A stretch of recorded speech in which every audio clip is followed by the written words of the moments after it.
You've got to treat stuff like this like a bottle of wine. Totally. Have you got any jobs going? Yeah. This table needs a wipe. Maybe if I get a few more customers, I can afford to take on somebody else. Because if you have one beer in can and the same beer on draft, through the taps, totally it can almost taste like a different beer. Totally. Yeah. Like Yellow and coffee green, never to be flavours, seen. Tiramisu, coffee cake. Tiramisu, thank you. No way, thank you, absolutely. I'm going to do this. I like a bit of a head on mine. Yeah. There's kids back outside. It's alright. A bit of an exclusive here. I'm setting up a... Thank God as well. Honestly. Right. I mean, having the first whiff, it's a bit off-putting, I'd say. Sorry about that. I've had my problem. If I give it 5, there's nowhere to go, is there? No. I would never give anything a perfect score. They'll struggle because those were my last 2 cans. It might not be that you don't like beer, it's that you've not had the right one.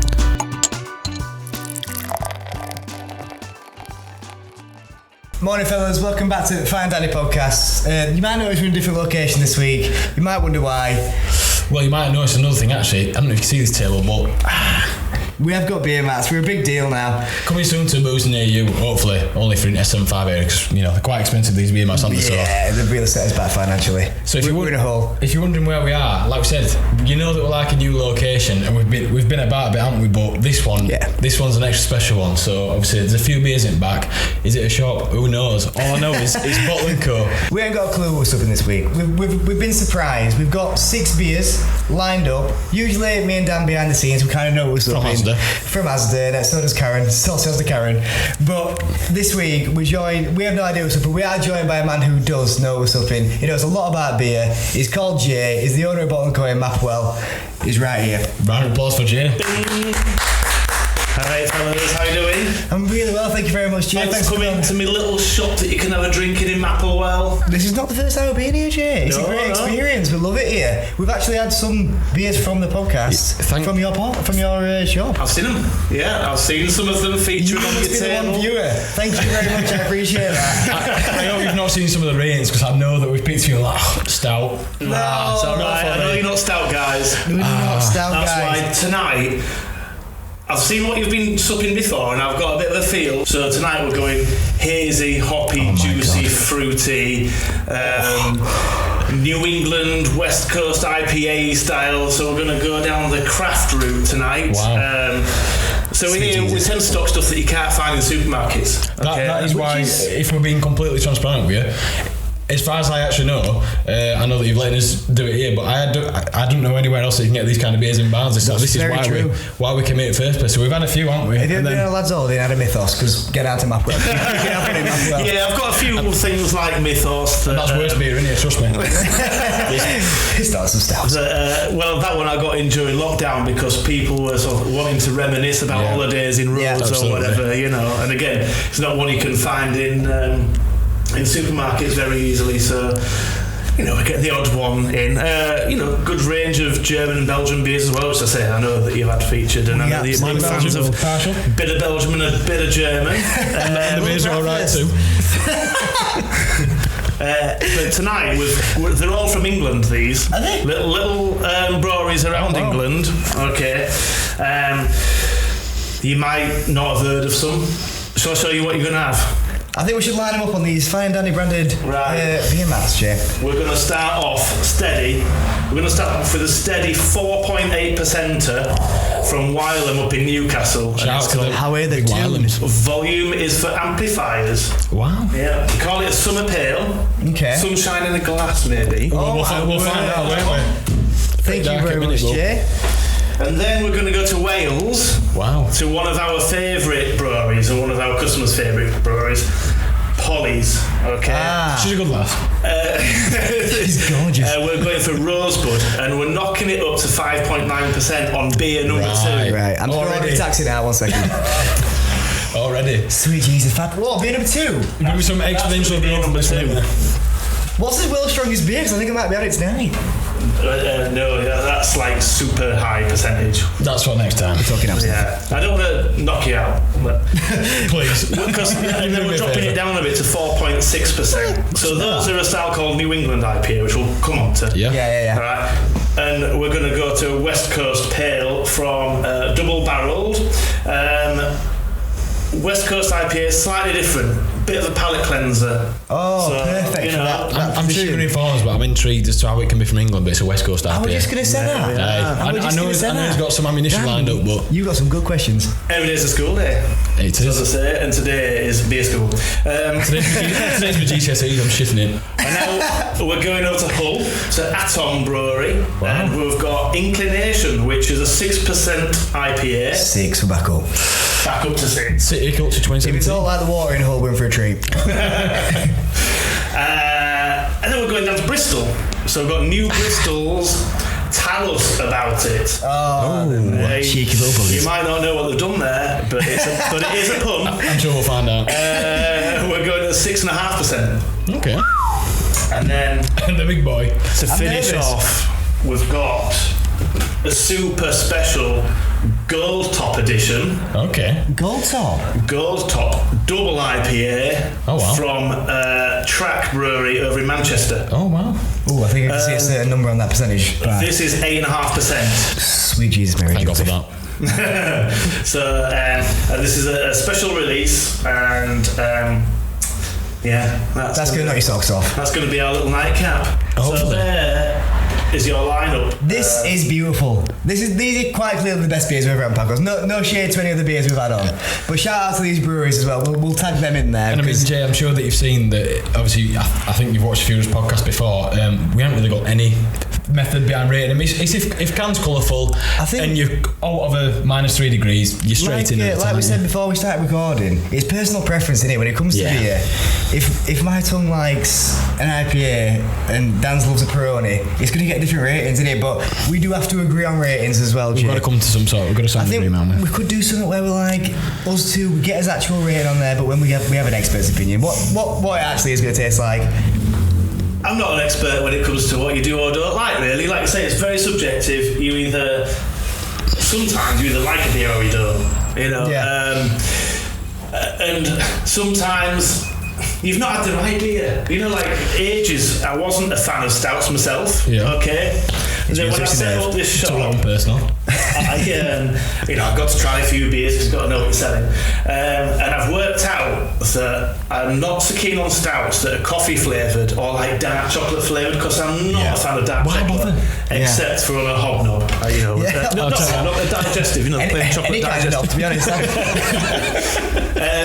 But I do like the sweet stouts. I don't think we've had a sweet stout. We can't shift for coffee and dark chocolate and ice cream flavoured. So we've had an ice cream flavour. Well, there's another episode there, isn't there? Yeah. Where we're going to break your stout duck.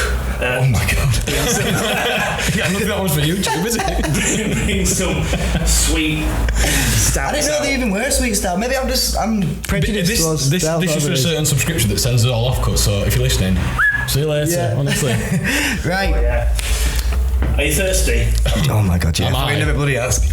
Right, let's crack the first one open, shall we? Have you got some glasses? We have got some premium glasses. A few. All thanks to Jay. One for you. You may notice viewers who've watched the episodes, which not many of you have, but these are a lot more premium than the usual glasses. Yeah, these must not be from IKEA. They have like, what? Never forget your roots. Yeah. I'll let you crack it. We're cracking it and slapping it. Yeah. Oh, just tell me a bit more about this one. Oh yeah, so while Jay just dips off for a second to get the other two. Your education, but this is my education. This contains barley, gluten, and wheat. And you know what? This is why we need Jay. Like a summer pale. What is a summer pale? People at home are screaming at TV saying, I don't know what summer pale is either. But volume is for amplifiers, and it's from the breweries. I don't know. Wylam. Is this a Newcastle? These are Geordies. So this is up by Newcastle. What is a summer pale? Is it all in the hops? Is that what we're talking? Well, summer pale, it's just what they call it. Yeah. Is it one you would drink in summer? Typically. In the marketing spiel, call it summer in a glass. Oh yeah, of course. Sip that. Pour it. I feel like I've had a bit of a nightmare. Yeah. Just push it some to the side and pour it. This happens to me in the bedroom as well. A 45-degree angle. Yeah. No pressure. So you don't get too much of a head on it. I won't pour it because 2 cans are around 3, so we'll see how it goes. It's alright, I'll have a can of head. Don't worry about it. You two just enjoy. Do you want to pour mine, Dan? Because I'll have that one. You can pour that one. Nah, I have classic. Where's your flag? Oh. Yeah, absolutely. To be fair, speaking of that though, Jay, you've got a good selection of draft beers on. They change a hell of a lot. I've got 6 taps on. Yeah, they basically when one of them's gone, I can put another one on. So that's all right. There's no more left in that can. Yeah, there's a bit too much. Oh, good. Right, let's see where we get up to. Go on.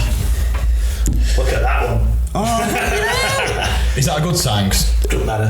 We'll take it. Can I ask a question about beers? And when you, I don't know if it's real or not, Jay, but I've always heard this. When you're drinking a beer and it leaves like some remnants on side of glass, does that signify a clean glass or a good beer? Or Beer's a good thing. I would say good beer, you know, right, but on cask, right? So then you guys are the light and Tim and the beer nerd for tonight. I don't want to be too nerdy over it, but so your cask beers are like your hand pulled, traditional hand pulled, okay. Brewed in a traditional way, blah blah blah. These tend to be what we call keg beers. So a tap where it's forced through by gas. It's a different brewing process altogether. It's still the same action. Sort of, yeah, but it don't need to. Not quite as much force. It's like gravity. You pull it through by gravity. You know, you get big biceps. Wow. This sort of stuff is pulled through by gas. You've got to work for these, have you? I've ordered one of them. Usually it comes like an Emmerdale style glass, doesn't it? And you're like, you pour it and then maybe stop for a little bit. On the cask stuff, yeah. But this stuff, not so much. No. This stuff is spitting glass and give you. So, I mean, tasting a bit this sort of beer. It's like a summer night, to be honest with you. It's quite like not see-through. I didn't know the word for that. But yeah, not see-through. So hazy. Right. Now, a few years ago, you might have sent this back to the bar and gone, "Hey, up, it's a bit cloudy." Yeah. But do you know what this is? It's flavour. Right. Because in making them clear, right, which a lot of cask beers are, it's purely for aesthetics.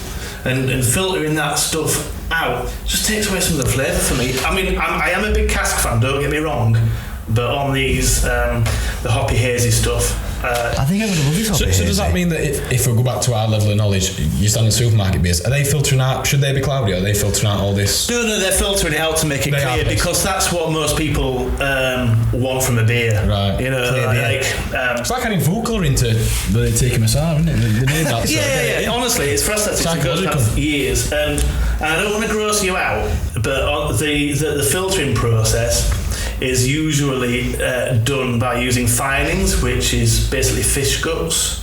Really? I'm not pescatarian, so I don't really matter. So a lot of these beers, like all of these beers tonight, are classified as vegan because there's none of the fish guts you see in filtering the beers out. Oh, yeah. Interesting. No, not straight at gills. I'm not a brewer, so I can't tell you about the exact science, but something about it, in the cask, these particles cling onto the sediment and make it sink to the bottom. Okay, whereas it's filtered to remove hop residue and stuff like that. But I like a bit of hop residue. Push come to shove. Transparency. Do you give it a sniff first? So the first thing is, I taste it with my eyes. Oh wow, my God. We're skipping I'm just having a look at it now, and although it is hazy, as you'll see with the double IPA later, it's not super thick and soupy. You know, it's got a touch of wateriness to it. For those that's listening to the podcast and not being able to see it, it's such orangey. It's got an orange tinge to it. Yeah. A nice foamy head on it still, and then it looks beautiful. It's picturesque. Yeah, and then you have a little sniff. Aye. Right, so you can either give one big sniff or 3 little sniffs. Like this. Never done this one. Yeah. What are you getting on the nose? COVID back then. I can't. Nah, I'm joking. Oh dear. Fruity. You get fruit. Hoppy. I'm not sure.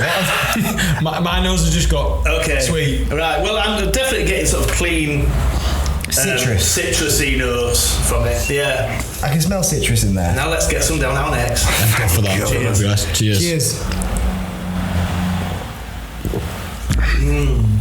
Oh. It's chilled in the fridge. May I say that's got to... I'm not just saying this because we're in Bottle & Co. It's your home, it's your residence. That's one of the nicest beers I've ever had. What percentage is that? Because I'm sure I can drink that and drive. So just 4.8%. That's actually that's a session beer. Are you going to explain session to us for those who have no idea? Can I say what I think it is? It's one that you can just drink a lot of, and you not necessarily a lot of, but you're not going to have like 8.8% and then be like, that's probably enough. You can have like, I might have 4 of these session beers. And had you not come in last week, would you have known anything about that? Did we talk about that last week? Yeah, and that's you recited. I thought I was about to don't worry, Jeff, back. Yeah, he didn't have a clue. Last week, like, what? That's it, like, how are they doing? Yeah, you know, if I was at a barbecue or something like that, you know, having a few... that is gorgeous. I'd reach for a couple of these. Me too. Without getting jelly legs too early. So can I be complete on this? Go on. He's got a fruit taste, and straight away it's like knocks you out of the way. It's got this... I don't know what it is. Bitterness on the end. It's like, I'm here. I'm only taking piss. Yeah, it's quite a bit. That's alright. I like it. First sip, I was like, different, but after I've had a few, it needed that bitterness. I really like it. It grows up straight away. Ooh. The bitterness just hit you afterwards. So, do you spill it around your mouth, Jake? I went straight down my gullet. I just opened up and I like to have a little taste of it. Let me swill. It's nice. It is nice, to be fair. That, like I said, like you might have seen on some podcast, James. As we are growing up, from children to young men, I do enjoy an IPA. What is that? Is that summer pales? Not quite an IPA. I'll come to why. That kind of vibe, I much prefer that to your traditional lagers now. I think my tongue's just like, I'm fed up with that shit. Get me on my chewer. So Jay, it's got, and don't let me steal your fun. Say your thunder first, but this one's got the hops it's got, and you definitely know this. We just thought hop was one thing. Oh yeah. But how would you say you describe a hop to those who have no idea what hop is? Right. The best way that I can describe it is that brewers with this stuff use hops like a chef would use herbs and spices in cooking. Okay, so there's actually hundreds of different hops out there. You know, some have been going around for years. Some of them are fairly new. There's new hop varieties coming out all the time by hop growers, not through GM, like genetically modifying stuff. Did you find them? They're sort of crossbreeding. You know, like with plants, you have a male and a female plant with cross-pollination and stuff. They crossbreed the hops and create a new version. So this one is showcasing Eclipse. Okay, a hop called Eclipse, and I'm looking down there because I do have a little notes. That's fine. You've come prepared. With Vic Secret and Citra. Okay. Vic Secret. Is that Victoria? So this has got 3 different hops in it. That means something else to some people, doesn't it? But the Eclipse is the hop eclipsing the others in this drink. Okay. The hardest hop, essentially. A couple of these are single hop beers. Wow. Okay, that's why I put them in there. But this has got a combination of 3 different hops. So Citra, is that what we're tasting? Say again? Was Citra what we're tasting when it comes to citrus, or is that just so Citra is a hop that's used quite commonly actually, and it kind of does what it says on the tin. And then so the Eclipse and the Vic Secret bring other characteristics to the beer.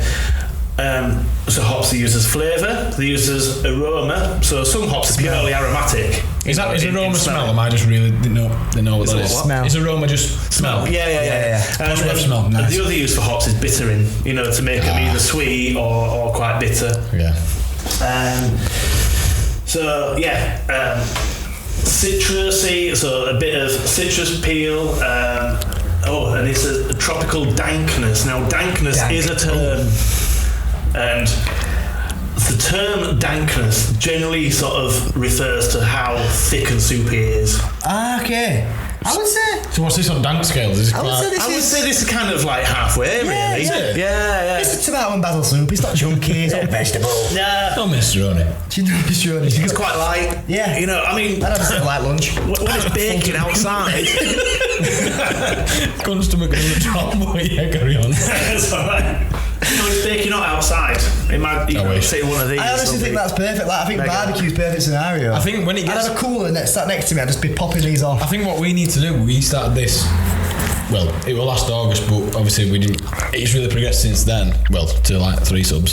But I think what we need to do is try these when it's summer, and like you're saying, these refreshing summer days, and one of them... To be fair, sat on your bench outside in summer is my absolute dream. It'd be lovely, won't it? Yeah. Few bloody... I forgot what they're called. Food volume is for amplifiers. Yeah. Yes, please. So that beer might not even be around in the summer. Why? I don't like fruits grown in seasons. Seasons. But these sorts of breweries, because there are so many different hop varieties out there, and they're forever experimenting, they'll bring out some special release beers.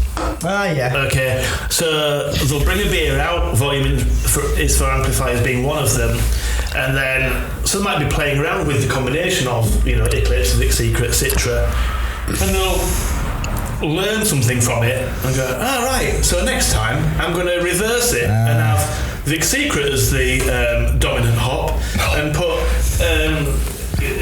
Eclipse later on in the oil or something like that. And then that's another beer. Isn't it? Yeah. Adding things at different stages brings obviously different flavours. Different stages, different amounts, so they're like, a bit of that, a bit of that.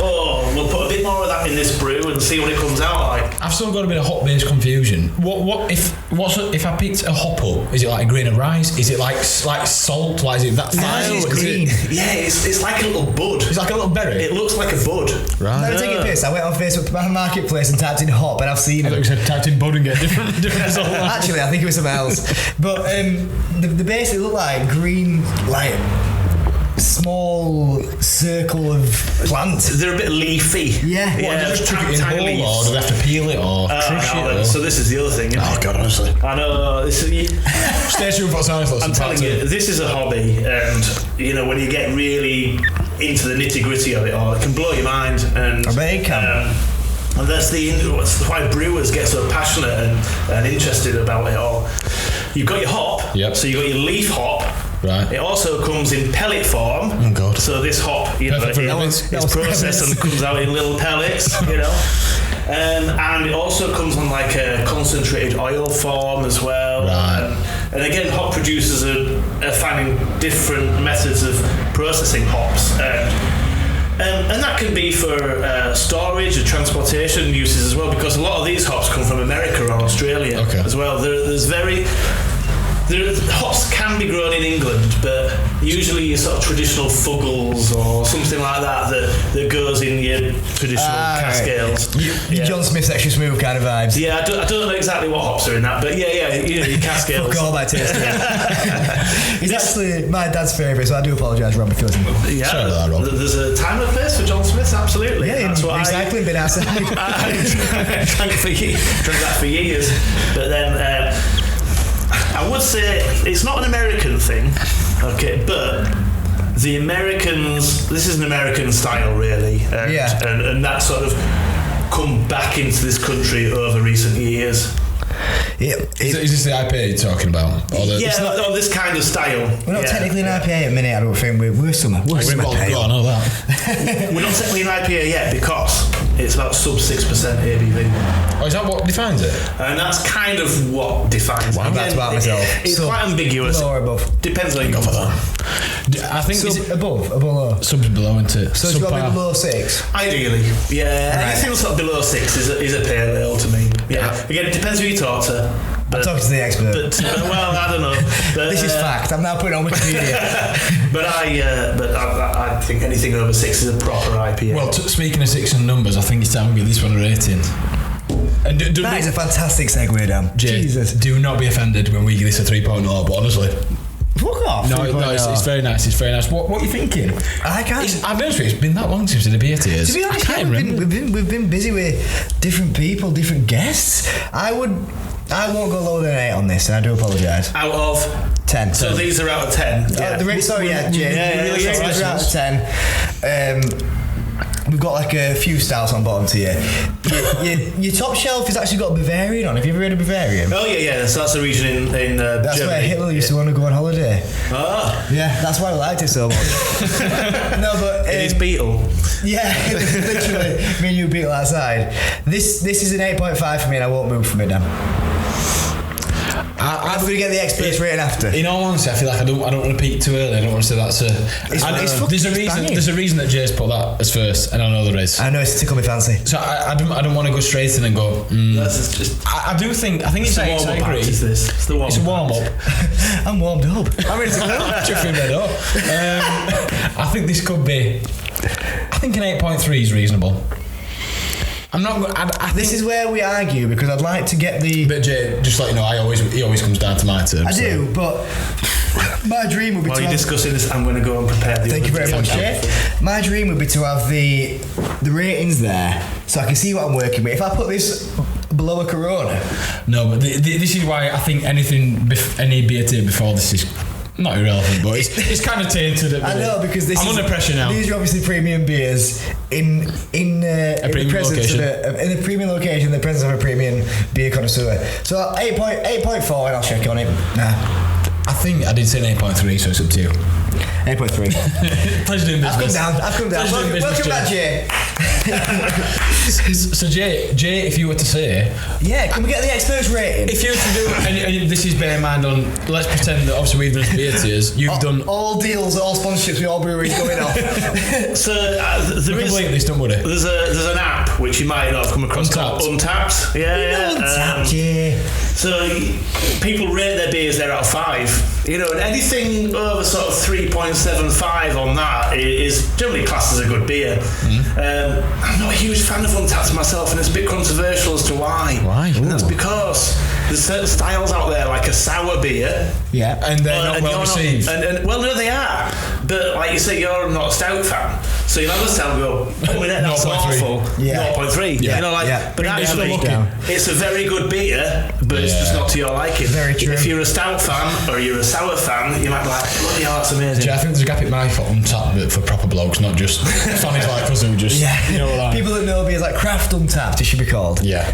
Untapped, we're not even joking now. Get this on. Get in touch because we'll you know, so if I was to be putting this on Untapped, I'd put it up at about 3.75. Out of 5. Which out of 5? Yeah. And does it go up in 0.05 increments? I think it does. Something like that. 0.025. And that's because it's a very good tasting pale to me. Okay. Yeah.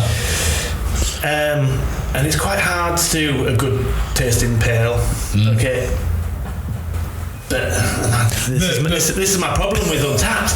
I really like my 6% and above beers, the thicker, slightly more soupy ones. You don't get out of bed for no under 5%. Well, I know, and here I am sat on a 4.8. Anyway. I'm going to get him into bed, if you know what I mean. I apologise. Thank you very much. That is a great. So that's a great starter, and there's a method behind this that were very nice. We need new glasses. And again, I thank you for not bringing us stouts because I were worried, Jay. It'd been a bad night in the office. You're going to throw a little curveball in there. We're like, I think you might like this stout. I nearly did. And I nearly put one in at the end as like a pudding because that's how I do my drinking. Okay. Yeah, I'll often finish on a stout, and it's to me because I like this sweet stuff. You know, I treat it like a pudding. Wow. A stout that you like, not a stout that you don't like to stop you from drinking. Yeah. But I do try stouts that I'm unsure of.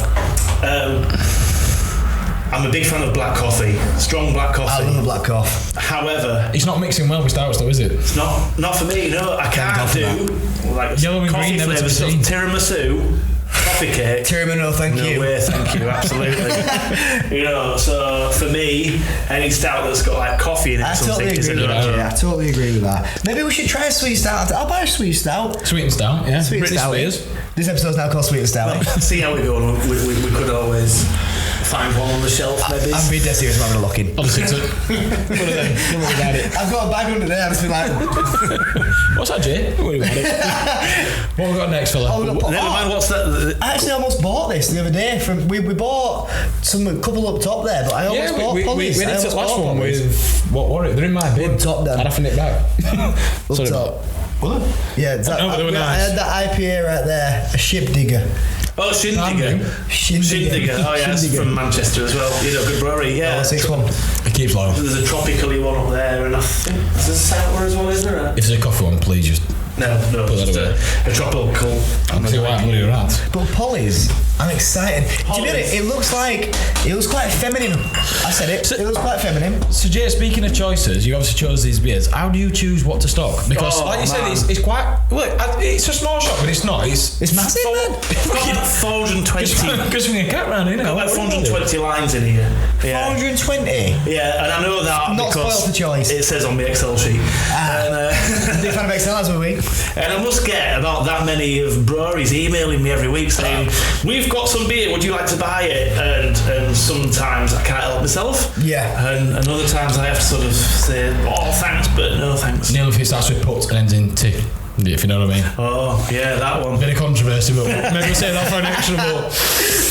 To be fair, any of those breweries that you're thinking, no, thank you, just forward that email on to me and I'll get back to him and I'll thank you. And it's not because they're not good breweries. Yeah. It's because I have a certain amount of shelf space. Yes. I have a certain amount of budget. Yep. I've got a feel for what my customers buy. You know what the punters are after. Yeah, so I'll get a new brewery in now and again, and if it gets a good response, then I might bring them back again. Or if it doesn't, for whatever reason, then I don't. Every time I have a chat with you about stuff like this, Jay, I just want to brew my own beer and open his own brewery. Like, I know. You inspire me when it comes to that. I'm just like, I'm going to save that for a bit later on, but I think you've basically led us into it. I do apologise. Well, I'm going to. You surely you've had a go. A man of your stature's had a go at this. I have, but only using the things you can get from Wilco's or other establishments. Wilco hops. No, the shop in town, Oh, Wilco hops. What? Okay, now Wilco hops. I'm a stinker. It doesn't matter. He's trying to say that like Wilkinson's got their own hops. Oh, right, okay. He just turns to me and said it, then turns to me and says, Wilco hops. Like you know what Wilco hops are. Like it's a variety of hops. Yeah. No. It's just a kit from Wilco's that sells cushions I've seen them, things like that. Wilco sells that. They sell like brew your own beer at home kits and stuff like that. Which is Debenhams sells them. Basically, it's like just some syrup and you just mix it with some water and off you go. Well, if we can crack that one, we'll move on to growing his own hops. We're gonna grow his own prison brewery beer. Yeah, bit of hooch, is it? Bit of hooch, I think it's called. People brew it in prison. The last guy that were on podcast told us about it, he's been in Slammer, and he said that they brew it in prison and like they just put orange juice and like a couple of loaves of bread in it, and a balloon of it end, and that like carbonates it or something. I don't know. You know what I like in there. No idea. Get up to mischief. Yeah. I mean, I have seen the Channel 4 programme Screw, which is all about being in a prison, but I can't wait to watch that. Yeah, it's really good. But it's not spoiler, they don't talk about brewing hooch. That's what I was tuning in for, actually. Thank you very much for ruining that for me. So would you say that you have to you have to swallow your pride sometimes to get beers in that you don't like, but you know that punters are liking? Yeah, for sure. That's it. Like the sours, I'm not a sour fan either. But a lot of people are. Sour fans, sour beers are literally just like that. Taking a drink and it's like, do the people really that like them do that, or do they like, no, I love this, can't get enough? We're talking about lemon juice vibes, or some of them lemon juice or raspberry, because they've got a certain tartness to them sometimes.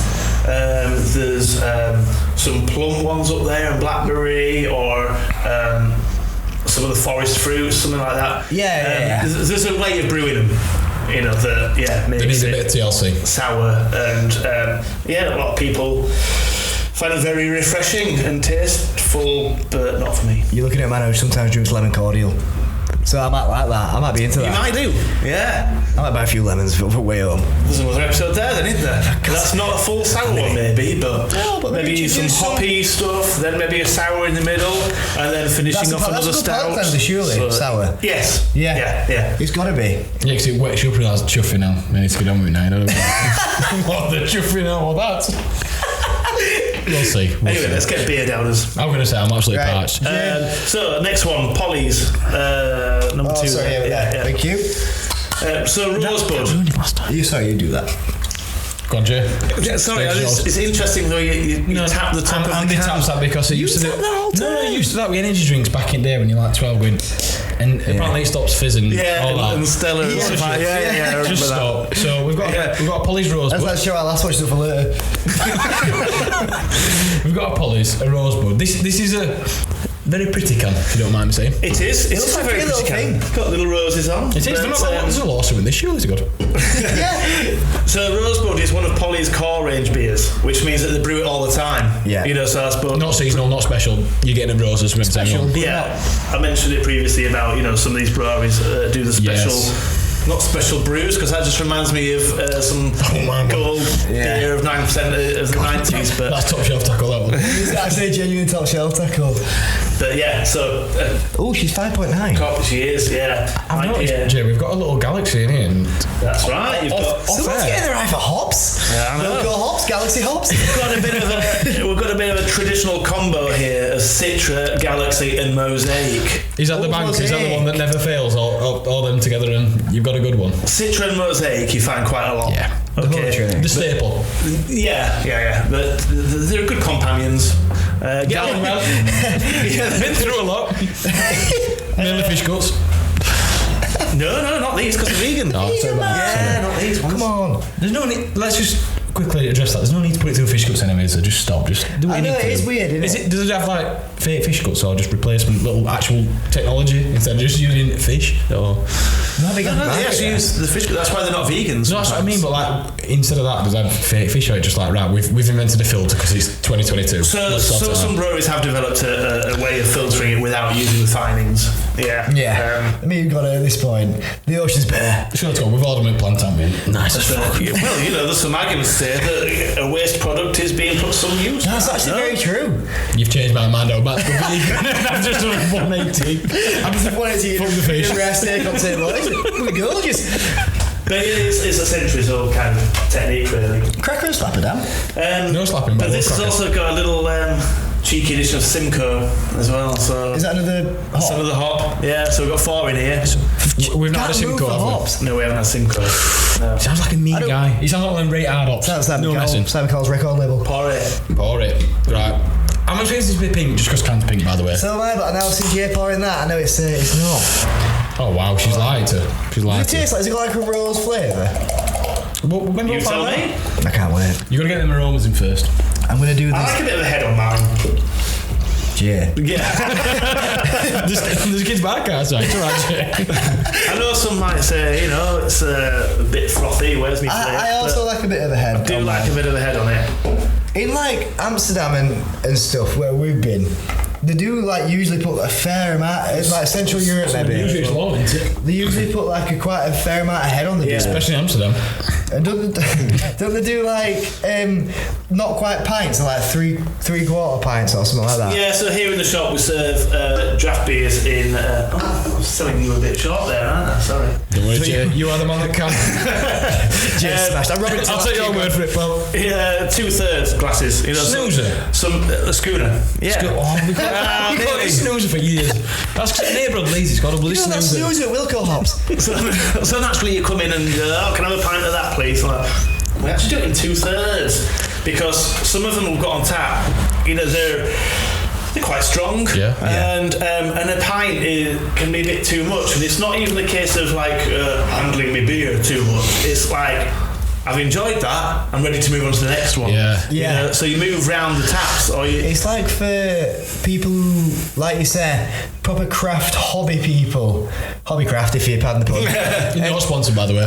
Well, if you do want to get in touch. But they're not necessarily out to get pissed, but obviously they're like a drink that. But they're there for flavour, not for to taste it and like explore the hobby. But it's something that, as we only found out again when we came to speak last week, that it didn't make sense for me that you're offering. Why is that not a pint? But I didn't even consider that this is like 8%, and of course it's not going to be a pint. Like, that's a bit silly. You know what I mean? Exactly. Or even the 4.1% stuff. I say sometimes you just need it. It's a case of like, I've enjoyed that. I'm going to try another one now. Yeah, I totally agree. So I've got six lines on. So work your way around all 6 of them, and Jason Dan's bottle and co. You know what it is. I don't know the exact orders, but I'm putting him in here. It's a taste sensation.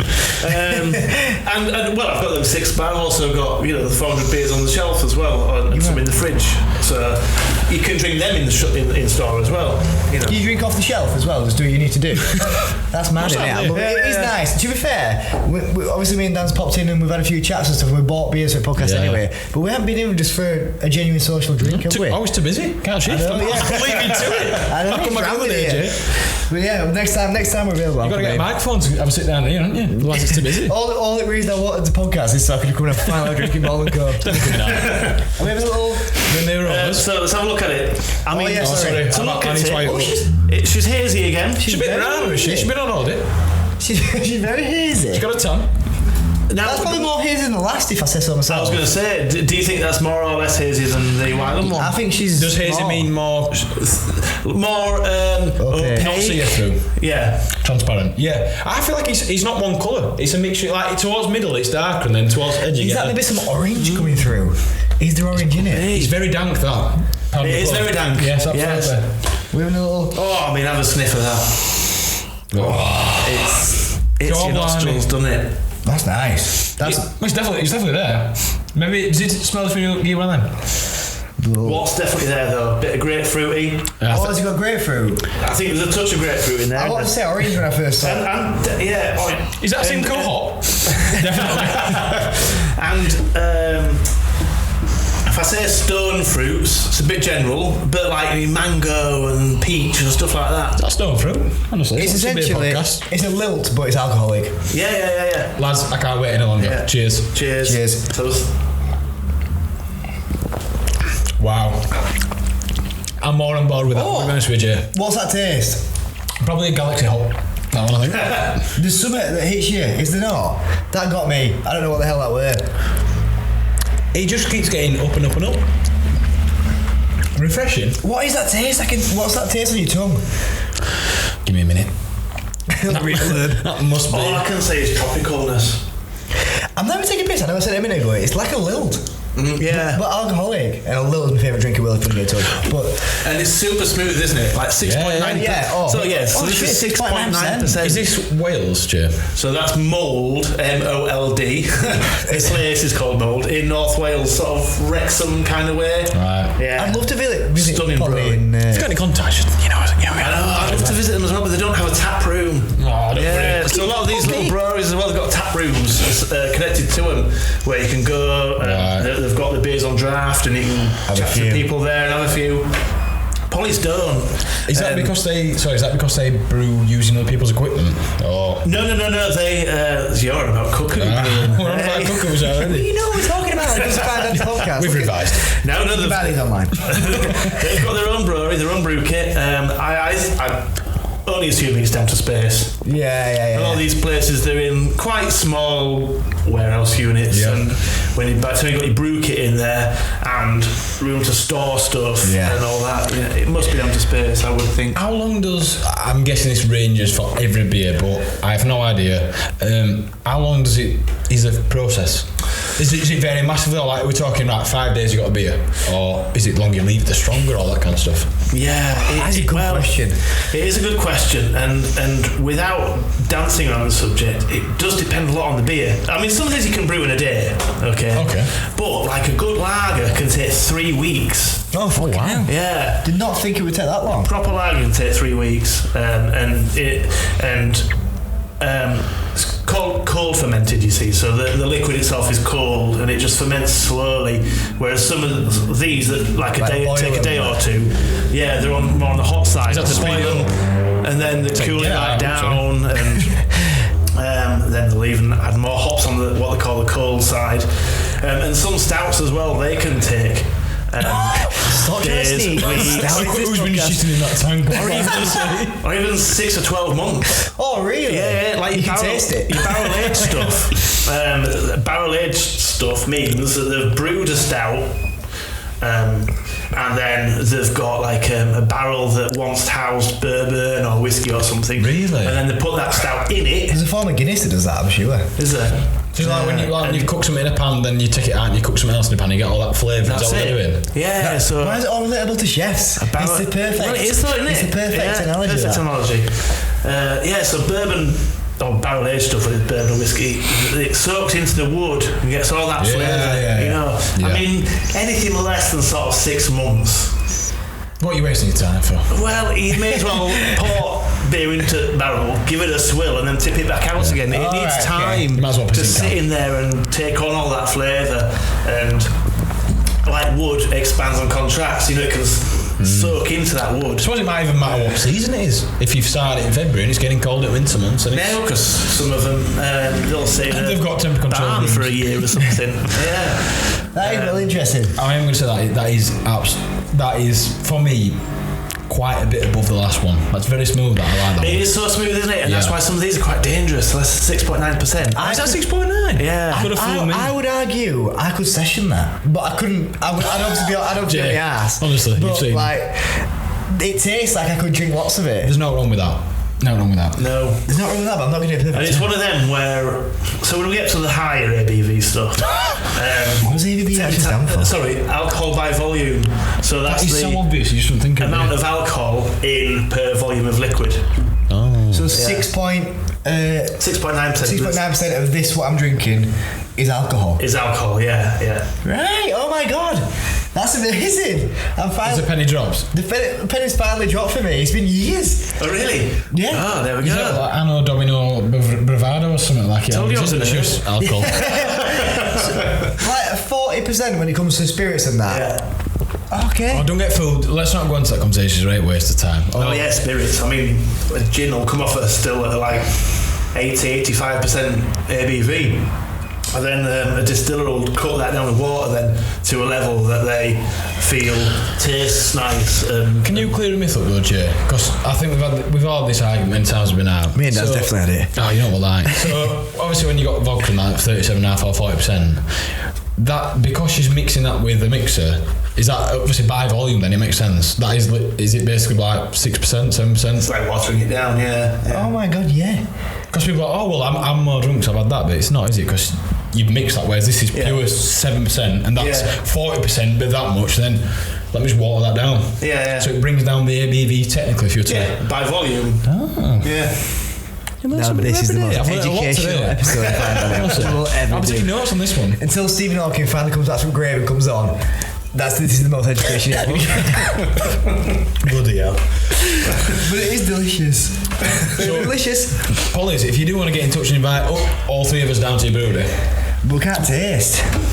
Folks, we do need... Well, there's no point going to brewery unless you want to buy some beers. You can't drink there. That'd be nice, Jenny. I like to see what Laurie brings. Just come here and just buy a selection of beers. Yourself a bottle of Coke. That is true. Is that Polly's? This is Polly's, and that's Polly's. She's busy, isn't she? These are special releases. Patternist. That looks quite mythical, that one. That's serious, that. That's what we're going to So that's 6.6 as well. Contrary to your belief of sub 6. Just. No, 6.6% is above 6. No, J on isn't the strong stuff. I apologise. No, that's 6.6 as well. Those that's a single hop Is that not the same as that? And that's got Eldorado and Simcoe in it. Eldorado and Simcoe. That's getting crazy. Eldorado. This is a beer that they only brew now and again, but it does come round. So on rotation sort of thing. So they brew something, then they'll bring back Patternist, then that'll go, brew something else, then Patternist will come back again. All the Patternist fans like, for God's sake, when's June? True. Yeah. I mean, it is. I'm slowly becoming a craft hobby guy. Oh, I'm straight on Amazon. No, in fact, no, I'm straight to Wilco, start upkeep. And after that. Oh, you're going straight to Bottle and Cup for some actual Bit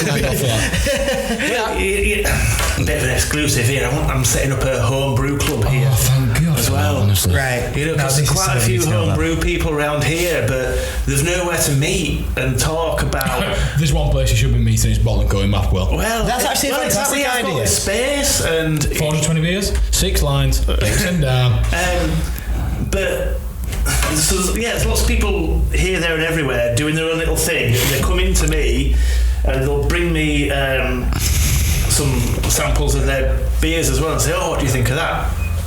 And I'll tell them, like, but the homebrew forum or club thing will come down here and then they'll share it with other home brewers and they'll say, "How have you got that to taste like that?" "Oh, well, I just boiled it at for 10 minutes at 100 degrees, then dropped it down, then I put this in, and share experience. And maybe give each other tips, and then slowly grow your knowledge of brewing beer. That's Mim. I love that. I've got half a bag of hops of this variety left. Anybody fancy brewing with some Talus hops or whatever? And go, yeah, I do. Now it sounds like a drug dealer, Dan. That's that simple. That's sick. Can you give us a insight on when this is starting, or March? Well, we'll be there March first. March. Yeah, March. What about people who, like me and Dan, and like the guys at home and the gals who drink Polly's?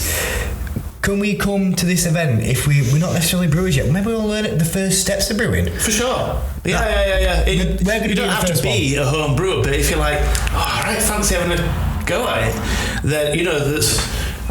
By all means, start like the Wilco's kits or something like that. But if you're taking it another level up, where you've literally got your bag of hops, conical flask, you've got your bag of wheat or your malt and stuff like that, and you're like, what do I do with all this? You've got a camper van. What kit do I need? Sorry, you're on about breaking back. What do you mean? You're going full hazmat suit. We're going to need a gas mask. You sure? I'm Pigman. I would. Tips about what kit to buy. Yeah. If you get this sort of, on the phone, this is my phone. Yeah. Get this stuff and get it from here, and that's fantastic. What do you think? Do you think you're supplying this just so that people can buy to get it, or is it just more tips to start with? And see how it goes? There's other people doing that, and I haven't got space to be stocking stuff. You get rid of a few stouts and make a few shelves there if you want to. No way! Instantly alienating a load of my customers. But that is good. For people like me and you as well, we'll come to first one. I think separate to pod anyway. I think we'll be there because I think, like we said, we started rating beers and we weren't really that serious, but it's getting to the point now we're starting bottling co with the expert. And literally, we're learning from. We really enjoy it, and I'm starting to like these. Expert, I just opened a shop. But Jay, your first open shop, what would you say how adventurous were you with beer? I think you said you were a craft beer fan, but were it just? I was literally just somebody who likes drinking it. Yeah. Yeah, go off into Leeds. Go into the bars like North Brew, go to Northern Monk. Magic Rock in Huddersfield is another well-known brewery that's around here. Fantastic tap room. Have you got a tap room, me and you? Magic Rock, yeah. You was at Huddersfield? Yeah. But then there's some other great places in Huddersfield, like the Grove is a mega pub that's got all sorts of I'm not that up to speed with Huddersfield, to be honest with you. Yeah. I don't think they'd have craft breweries, it's just usually John Smith Stadium. But to be fair, looking at Barnsley, you wouldn't think you'd have something like this here, would you?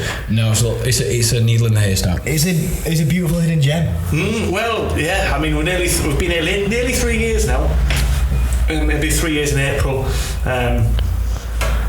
Literally at a crossroads with where I was going career-wise, and because I live in Mapplewell as well, just down the hill. So very convenient. Very convenient for your line of work. That's right. to just walk home. Don't drink and drive folk. This shop became available because I lived diagonally opposite them, and I thought, there's already a good dynamic in Mapplewell, you see. There's a couple of great pubs, 3 great pubs. Some microbreweries somewhere looking about. Then there's Nailmaker in Darton. And on a Saturday, the local bus company. Our on Saturday. Has started doing hop off. It's fantastic. And I tell you what, now, G, I don't know if they did this before. You can track it. Yeah. So you don't have to just go, where's bus? I were out on Saturday and I were there. I weren't here because I didn't want to cramp a style before a podcast. Yeah. Walking like, oh, Joe, you love it. That's right. You can track now, and it connects 3 villages. It's 3 separate, bit close, but a bit too far to walk. Good drinking villages, isn't it? Yeah. So it does end up being a bit of a circuit. Wentworth Arms over the road from here. Bonco. There's Old Bakery just over there. Talbot round the corner. If you want, little hop on down to Darton Tap, Anvil Arms. Yep. Then it goes on to Rose and Crown as well. and then you're on to Bar Green to Crown and Anchor. Hello, Crown, do not you dare forget the Millers. And then Which is free beer tomorrow. The Millers goat. And it does stop at the Millers as well, yeah, and then up into Mapplewell. You know, so it's a nice little. I do feel like this area over the past couple of years has just like proper upped its game when it comes to like amazing places like this and like all those places you mentioned there. They're just nice for a few beers, and then you get on that bus, go around, and have best night out with Brad. Well, it's not town, you know, and the village sort of pretty much shuts at like 11 or something like that. But you start at 2, 3, and that's enough then. Sessions. That's right. We've found that people are coming out a bit earlier. Yeah. And like the hopper bus starts at 2 or 3 o'clock and finishes at about 9, because by 9 o'clock you're sort of you're there, aren't you? And that you're settled out. And it's only £2 every time you hop on. Shout out to Roy's coaches. He's good lad. He was a good driver last week. Really concise, to the point. Waited around long enough, you know, between stops. So let people get on. Yeah. What do you think about? Go on, Jay. Sorry. I was just going to say, and then you've got that tracker. I'm doing lots of talking, not just drinking. Jay, get it down the gullet. I'm doing enough drinking. Get it down your fish guts. Don't worry about that. I am I'm about to start this. Oh, you're having a wee? I am, but I'm going to have to do one after the third one. I'm going to pace myself. I'm going to do 4.6. Are we going to check on something for this? I'll check on 9. 9.1. 9.1. That is very, very nice, and that was nice, but that is league to me. That's leagues above that. But then if that's leagues above that, I can only imagine where we're going to be getting to, you know. So if push comes to shove, I can make another shelf from beer tiers. Don't worry about it. I check on a 9.1. I mean, I'd like to be down, but 9.1. 9.1. That is a 9.1. That's a great beer. Polly's Rosebud Indian Pale Ale, 5.9%. Great beer, good brewing. So Jay's got Untapped out, and he's took a photo. He's put bottle and co, blah blah blah. What's he giving it out of? The Untapped rating. Obviously, we'll double in. Do you know what? We're doing Jay's Untapped. I mean, this is a core beer, right? So always there for you. Shoulder to crown. Yeah, and they've let's say they've got a price point to hit as well, being a core beer, because it's very well priced. Yep. So taking all things into consideration, I'm going to put this for a core beer. I do. It's bloody lovely. And I don't think I can give this as a core beer anything less than sort of 4.5. Oh, you know, out of 5. You know, because that is fantastic. It's fantastic. That's a 9. That's worked out. Yeah, that's basically around what we were doing. That fair enough. So. I mean, don't get me wrong. There's some of the beers out there that if you taste them, they're like, whoa. But in that category, that's consistent. It deserves where. I agree. I totally agree with that. Wow. Right. Yeah. I'll thank you very much, Jay. Appreciate that. Well, I don't want to smash any glasses. Cheers, mummy. Or she said, Daddy. If you know what I mean. I believe Jay's about to grab the third beer. We're at the middle point. Woo! Morning, fellas. We're back. We just had a quick intermission because we've had 2 lovely beers, which might ladder means one thing. You're knocking down. Time to go. Dan's also pissed in his joggers. Yes, but we are grey, so I won't stand up and with the grey, and Jay has spotted. But I'll leave it there. Jay, let's go on to this next one, fella. So what we got? Is this the green one that we're doing for? Yeah, right. We're going to a palate cleanser now. Why and why? Because you find out when you've had it. It's a crisper one. Okay. It's Walker's. I can make some crisps. West Coast styling. Oh, here we go. Yeah. Okay. Right. So the first couple are New England styling. So if you remember, I said about a lot of these come from American kind of influences. Yes. Which is okay. Yeah. New England side of America do the juicy, hazy, hoppy stuff. These are also hoppy, but they tend to be a bit clearer and crisper and a bit more, let's say, piney. You've said that, but that means nothing to me, Jay. So if you wanna, you'll find out. Thank you. If it's not spiking me through all the way down, I don't want to know. So this is 4.6%. So a little bit more. We're not crazy here. We're just chilling on 4.6. This is a Headlamps. What I will say is that I know from a branding perspective, they paid extra this little extra cutout on the labels, so they might get marked up for that. They're clearly big boys. You know what I mean? This little. Oh, okay. Double barrelled, very good brewery. This one's called Headlamps. Again, it's another special release of theirs. There's several West Coast styles out there. 45-degree angle. Again, it's a pale ale. This is 4.6%. And just to reiterate, I think I've not put 2 and 2 together earlier, or 3 plus 3 equals 6. That's got to be perfect, Jay. Oh, it's not as, it's more see-through, is it? It is. It's not dank, that, to be honest with you. No, it's not dank. No. I'm not sure dank redemption, if you know what I mean. Don't worry about it. She's a lot more see-through, this one. Darker though as well. It's looking, it's like a little more like a lager. This it does look, a dark lager. Yeah, I agree with you. A nice sort of golden colour. Yep. A nice foamy head on it again.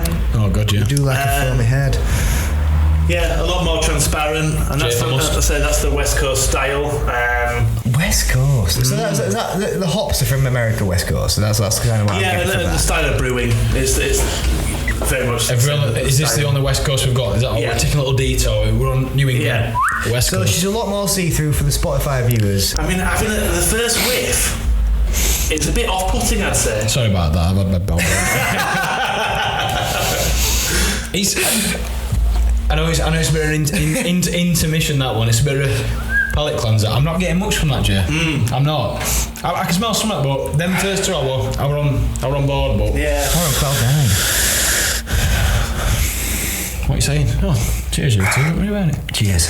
I'm saying let's go for it. I've had that before. I've not. What I mean, this sort of style. What I mean, that tastes similar to something. They had a unique. This is more. I think I've had. This is more look. You're comfortable. You're having a lager. Just take a seat. Relax for a minute. Yeah, it's not a lager, but it is very much more to a lager drinker's palate. It's a stepping stone towards crazier stuff. Yeah, maybe. Yeah, if somebody comes in and say, "No, I like lagers," I'm like, "Well, give this a go." Yeah. The West Coast style. They would not be upset, would they? No. This is Jay's last chance at right. That's the last thing you're getting towards lager. Here's a stout. Yeah. Come on, boys. So this is brewed with Chinook and Columbus hops. Wow, that Christopher Columbus. Yeah. Is that West Coast exclusives? No, they're not. Actually, you can use them in New England stuff as well. But say it's the way they brew it. And say I'm not a brewer, so I don't know how they do it. I've got a very quick question. Obviously, we've seemed to keep alluding towards hops every time we pick it up, and I do apologise. This is what you said when we came in last week. It's all about hops and stuff, but there's not just hops. Obviously, they do tend to make it quite prominent. But there's also rest of the stuff. Is that not really? Is it all give or take? But it's all in the hops. What's the problem with barley? Well, so I mean, hops is a key ingredient. Yeah. Like I said earlier, it's about a lot of it's to do with the flavour and the aroma and the bitterness as well. Another large part of brewing process, and I would say is pretty much unique to each brewery, is the yeast they use. Okay. I mean, so this I know is so when I said brewing process, it's using a West Coast style yeast. Like bread, you need yeast to make the sugars and that react and to make the magic happen. Yeah. And certain breweries like Verdun have released their yeast to home brewers so that they can brew beer that's more akin to sharing is caring to what their taste, to what they brew out of their own brewery. Yeah. Is it the exact same yeast? I don't know. They're not. It's KFC special ingredient. Big Mac sauce. They ain't giving away their yeast and hops, are they? Yeah, it is a bit like that. Well, they're giving away a little. Yeah, have a go. Come to us with the real shit. Come on. Yeah, let's not mess around. Yeah. I'm glad you've chosen this as a palate cleanser, Jay, because I think this is the one. I were happy. Oh, Polly. I'll be going on a second date with Polly, if you know what I mean. This one I'm like, all right. Okay, we're chilling. I'm excited. Get me to the next stage of my journey. Yeah. It's a lot more crisp, a lot more refreshing. It is refreshing. Good. So this isn't so piney, this one actually. So by piney, I mean literally you can sort of have a smell and you can taste like forest, and the grassiness from it as well. But I don't think this is as grassy as some I've had before. Sherwood. No, I agree with that. He's nice, to be fair. He's not as exciting as other two, and I'll get that, but I think that's why it's a interim. Yeah. But it's a bit of a, pause for a minute, let's refresh, but... And it does its job. If it's akin to lager, people like lager, lager's lager, isn't it? Well, I'm sure there's more to it than that, but we're really getting adventurous. This one's like, okay. Yeah. So sometimes, the hoppy, hazy stuff, you can sort of like, I've had enough of that now. Yeah. Actually, I have one of these, and then I'm ready. I'm ready to go again. Back onto the hoppy, hazy stuff. I think that'll make sense when we get on to the next one. Yeah. But I think I can tell that after this, I'm now like, right, I'm ready to see what's next after that. Yeah. It's like this is topping me up, but it gives your tongue a break from being battered by hoppy haze. Yeah. Because some of them have quite strong flavours, don't they? Yeah. Speaking of flavours, you've got a good taste in names. So Bottle & Co. What? That's Honestly, I can find a segue, you know what I mean? Honestly. Speaking of Hoskins.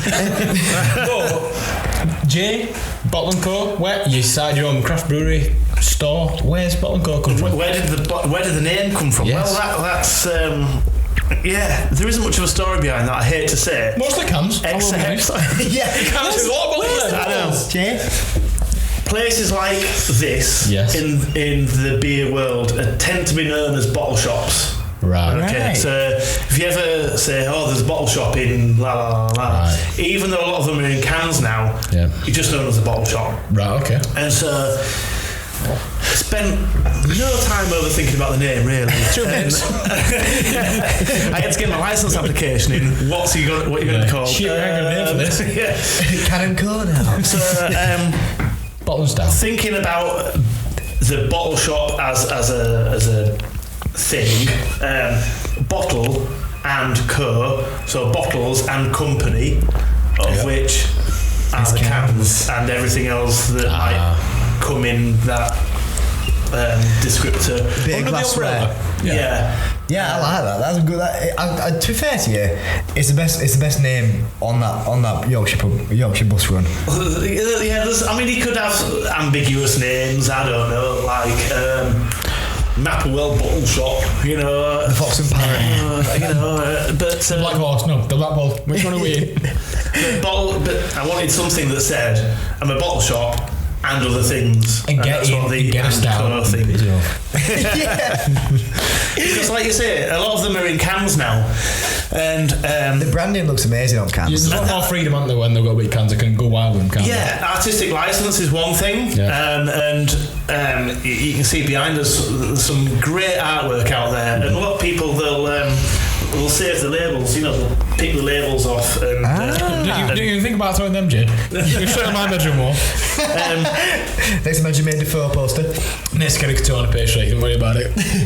But there's also a few other things environmentally with cans. They're lighter than glass to transport. They are easier to recycle than glass. And also, they chill down quicker in the fridge. Yeah, they get to the point, don't they? Yeah, you need them nicely chilled. Stouts, you can sort of drink a bit of a room temperature. Going back to the stout thing. Not the stouts.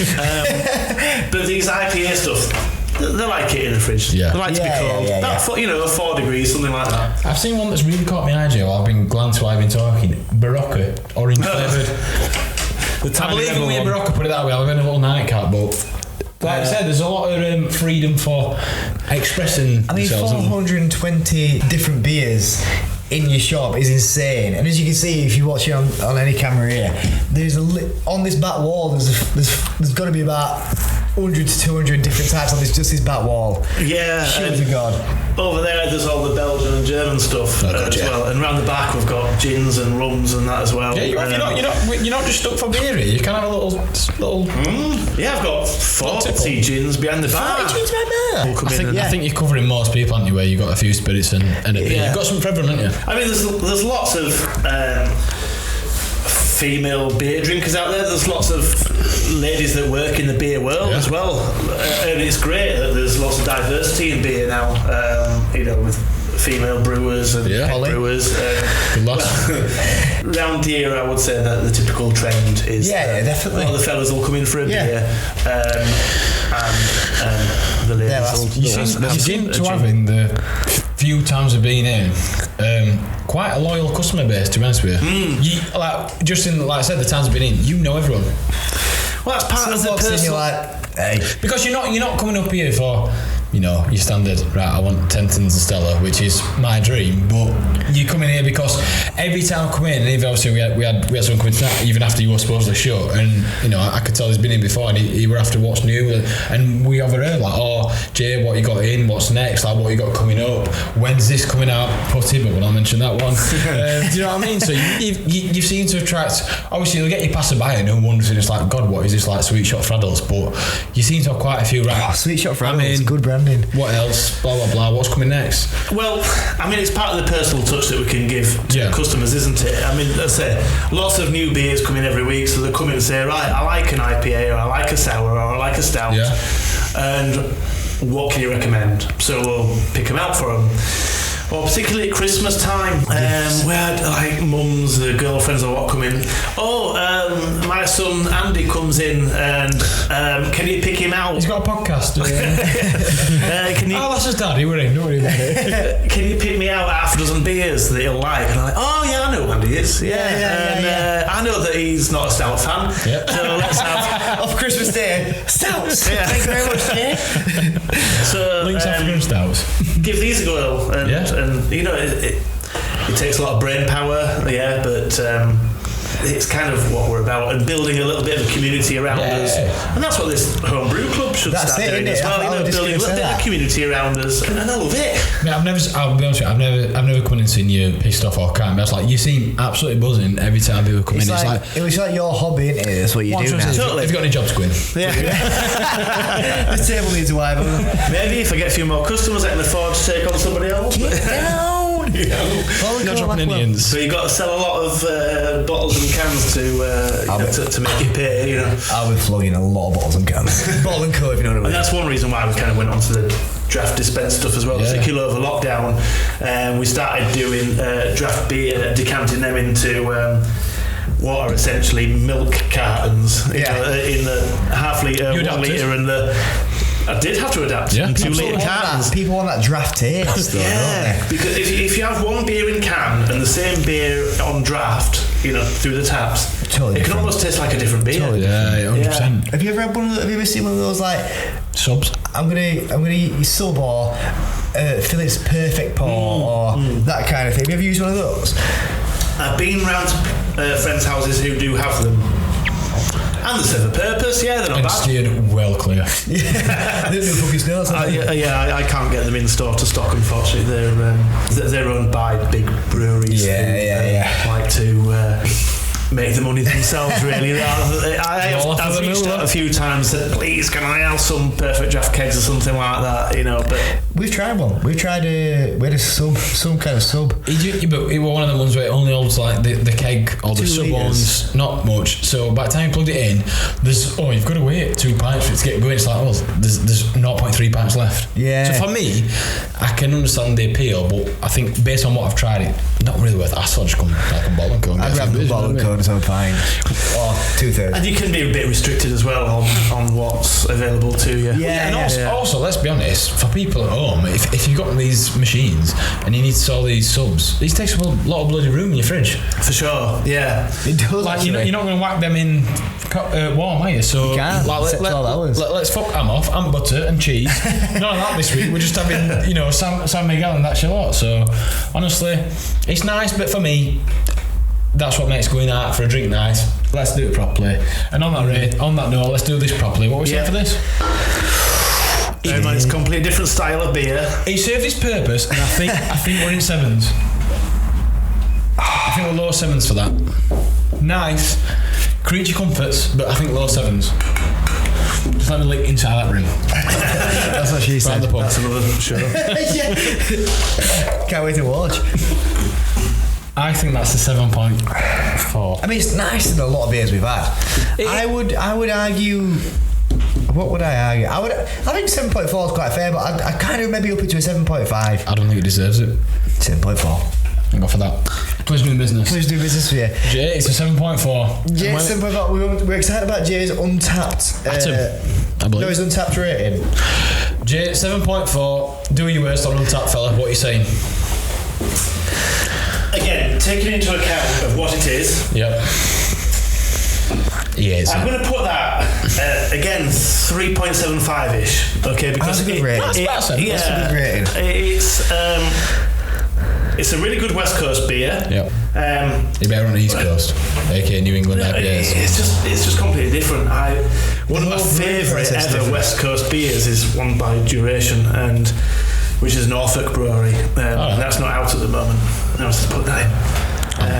But it's good. Yeah, and like you say, it does a job. It cleanses the palate, and we'll just go down on the exactly. I think it actually boils down to if I had my hand like this and you passed me another can, I'd go, thank you very much. I won't go, so would I. I'm alright. I'd go, thank you. Yeah. And for that reason, it's 7.5. No, we should come forth. I do apologise. So Jay's gives Untapped rating. So Jay, what we got next? We're getting on to exciting stuff now. Now these weren't, but this one's a bit gothic. So I'm a bit intrigued. But where's this little golf old boy? No. I'm excited for little puppy. Yeah, so we're going to go back to the New England style, and we're going to thank God for that. Go with 2 beers that are single hop beers. So the others are a combination of different hops. So these next 2. Oh, so these are just straight one hop. Yeah, straight up hopping. So good malt base. 1 hop this time. Yeah, 1 hop this time. Right, let's start. Let's have your beer. Your glasses. There you go. I love to belch. I love to fart. Get your New England IPA out. Atom, this is going to be scientific, obviously. The love of science. Yeah, I spotted Idaho, and you've kept them quiet from me, my friend. Idaho 7, you mentioned these. These are like the refined scientist hops that they've perfected. They've bred these with the best of the best. It's like crufts of hops. One off. Yeah, absolutely. Hops, that's the perfect thing. Lean and hop, J-Hus. Great song. It's been around a while. Again, it's an American hop. Yep. She's from the States. Grapefruity, tropically, tangy, bit of sorry about that. He's excited. Sometimes happens to him. Jay, is that enough head? We're doing very well here, aren't we, with our pause? Yeah. Power of the Explorer. I think we all seem to have heads of about 3 inches in height at the moment. I wish. That's insane now. What the flip? Yeah, I don't know. I don't think you did a 500-degree angle. I did, but... Chew up juice. Yeah. Got me to physics and that, you know what I mean, Jay? What was the best way to get rid of a head? Just put your finger in just drink it. Just spoon? You got a spoon, Jay? Leave it. A couple, but I think I used them to make me brew earlier, so they're not clean. Oh, do you not just drink beer 24/7 here? Funnily enough, no. Throughout the day when I'm at work, I try not to drink beer. I would genuinely find it a bit difficult not to go, fuck's sake, Dinger. I'm saying you've got such a good setup. You live a stone's throw away. You're a better man than me, Jay. I'd have lost this by now. I'd have been a wild run for many years. Thing is, this place has also got to put food in my mouth. That's very true. So eat pizza because you can't just live on stouts, can you? No. You've got to go for got to pay for my electric and my gas. God, yeah, true. We'll think about these 2 phone charges cost an absolute bomb. So about shit. So what we're expecting from this, Jay? Because I need to look at the. Oh, we're back to opaque again. So we're back to hazy stuff. Yeah. So it's sort of semi-transparent. It's not big and soupy. You 2 have got a drink. I've got an ice cream. So somebody's got a very large head in his glass there. Yeah. Dan gets carried away when it comes to pouring on every episode. He just goes. He basically just pours it straight in. It's surreal. So what am I getting? So we've got a slightly more orange tinge to it. I just think we've got an orange scent as well. This one's been to Essex quite a few times. Bob called Norris. Coke in a sock. a bit of berryness, a bit of pink grapefruit.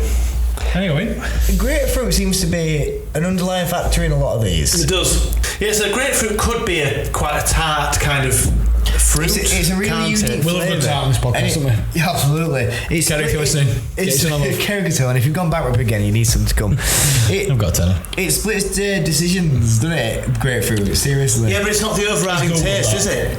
I ain't good with that. Unlucky fella. Yeah, no, Jay, you're right, it's not overriding. I've had a sup of that, and I don't really get grapefruit. I do get the stone fruits, papaya, bit of mango. That's what I'm getting. Mango. It's got a fruit in it. It's like. But can you see how it's very different to the other 2? Absolutely. First 2 beers that we've had, even though it's an IPA. Yeah. Oh, is it? It is. It's final 6%. Can someone please confirm that IPA means less than 6 or more than 6? Less than 6. IPA is 6 and above. Six and above? 6 and above. Yeah, I know you Anything less than 6 is just I apologise. Is that literally the only criteria for that? I thought we just... Has it got nothing to do with India? Okay, story of the IPA. Here we go. Super nerd time. No, please. We're ready. Undoes that. What was it, when India was a British colony. Yes. Yeah. So beer was sent over to India on ships. Good decision, Liz. But with a higher ABV, alcohol content, which back then was used, the alcohol was used as a preservative. Ah, right, okay. That's why it's an Indian pale ale, because it was being sent over to India. Ah, okay. So back then, the alcohol was used as a preservative to the beer. Yep. Since then, of course, refrigeration came in and other ways of storing beer. So IPA as a beer kind of tailed off. Right. But then, the Americans kind of brought it back popular again. You know what they're like. That's what the IPA stands for. Indian Pale Ale. It's sent over to India as a massive percent ABV. Yeah, but will that to keep it fresh during transportation? Exactly. It was it takes that long to ship it to India. It needs to preservatives, aka alcohol. Let's ship it with that. Yes. Yeah, otherwise the beer would go bad. India's sent back a beautiful. I'll tell you something, very, very self-centric, as in you just think that world only existed while you're here, but you just forget, like it is cliche, but on Stella Can it says 1364, fuck me, it's been going on for years, hasn't it? People going out and got pissed on Saturday for hundreds of years. And we're in Bottle and Coal thinking, we're doing this for 56 years, but Jesus Christ. Of that. But I was saying, it's like TV stats, I weren't that on board. It's another one of them. It's a slow burner. Now I've had a few. Great on you. It's fucking banging. That's better than these two little fishes to me. It's really nice. Is that right? Yeah. Even better than the Rosebud. No, sorry. These and these. Rosebuds. Don't insult me like that. Polly's got my heart. What I will say, this is rather sweet. Yes. Do you know what? I'll go with you on that. Thank you. And what's again, that? The hop, aroma, bitterness, flavour. So Idaho 7 obviously has a low bitterness value to it. It's quite sweet. It does have a sweetness to it. Yeah. She's got a sweet too. I'm drinking a Belgian waffle. It's sweet enough. So honestly, I'm not even joking. For me, why we still got a bit of cup? I'm gonna go for 8.6. I think. Oh, 8.6. Yeah, I am. That's that. I don't know why. I think sometimes it is with any beer. You have that first sip, you're like, cause you know what's coming. Like, what the fuck's that? And then you have a few more. It's sweet, it's smooth, it's not bitter in the slightest. Yeah. It really slides down. 8.6. I don't want to disagree with you on everything. 8.8. It's really nice. Watch me get down to 8.6. What I think that's 8.7. We'll check on that. 8.6. Yeah. Thank you. What about that? No, but it is banging. It's proper nice. If we're talking Untapped, what we're saying? 3.75. I would give it 2.2. No, I'd give it a 4.25. Okay, which is quite high, really. Yeah, because I do like Idaho 7 as a hop. Yeah. Idaho 7 is a Galaxy, and another one called Nelson Solving. My ultimate 3 favourite hops. Please haven't got a Nelson on as well. No Mandelas. Don't have Nelson Solving. Can we come back for part 2 then? Because for fuck's sake, that's another episode. You promised us Nelson Mandela. I know. Wait, is there any beers that's got those 3 your favourites combined as not at the moment. I'm not saying there isn't. When the not at the moment. Going, maybe there will be. How can you say?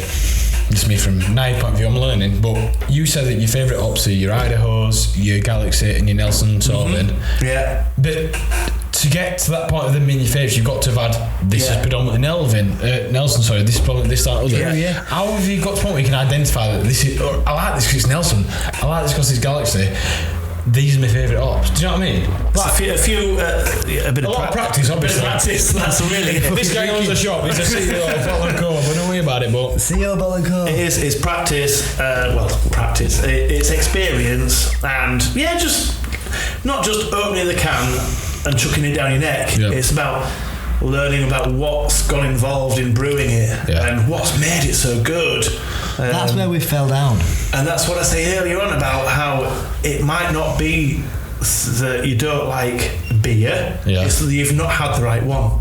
So do you remember earlier on I said about this being a bit of a pun? Tell us about it. Oh yeah, tell us about it. How do you spell that? Because I can't comprehend what's wrong. Right. Yeah. Jay, this one's quite scary. So tell us about it. It's because it's a single hop beer using Talus. Oh. Yeah. Is Talus the hoppy? Yeah. It is. No Wilco's, just Talus. Yeah. So tell us about it. Tell us about. Yeah, you got. Okay. We got that. Just we're pissed, but we're not that pissed here. We got that one. Don't worry about it, love. What was 6.5? So we're going back up 6.5 now. Right now it's getting sexual. Cracker and slap it down. Tell you what, you have that one out at the fridge. Thanks, Jay. No wonder you use such high rating. That's a bit kind. I've been drinking cups of tea. I've been dipping. Oh, it's nice, that. Well, it's been sat there for an hour. What's in this then, Jay? What we're dealing with? Again, tell us. Tell us all about it. Single hop beer. Is she? I'm at work after this. She's from Manchester. She works at a nail salon. It's to tell us. Oh, yeah, definitely grapefruit on that one. Can you just put another fruit in? Again. What's wrong with blueberry? Or is it not quite the same? Well, there is grapefruit. Is that blueberries stone fruit? Blueberries tend to come in the sour things. Get me a stout now. That's a bit all bad. Sours. I was saying blueberries tend to come in the sours. Right, okay. Yeah. That smells quite nice though, to be fair. There's a bit more than that one if you want it. That's funky, that one. What do you think, Jay?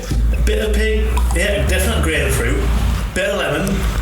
Ooh. And maybe it's a bit of lemon. A bit of lemon. Bit of lemon. And a bit of what? And I think lime. Lemon and lime. They've ripped 7 up off here. Again, I think some of the lawsuit in this. Definite sort of citrus zest to it, to the smell. Yeah, citrus and grapefruit. It's tropical. It's one of them before you sniff it, it's in your nose saying, I'm here and I'm citrus. Yeah, but it's citrus, but it's not your mango-y, is it? It's not your papaya-y. It's I put the mangoes. Definite zest. Hold on, Jimmy. Everybody done it. Oh, what does it look like? You haven't even looked. She's thick with 2 C's.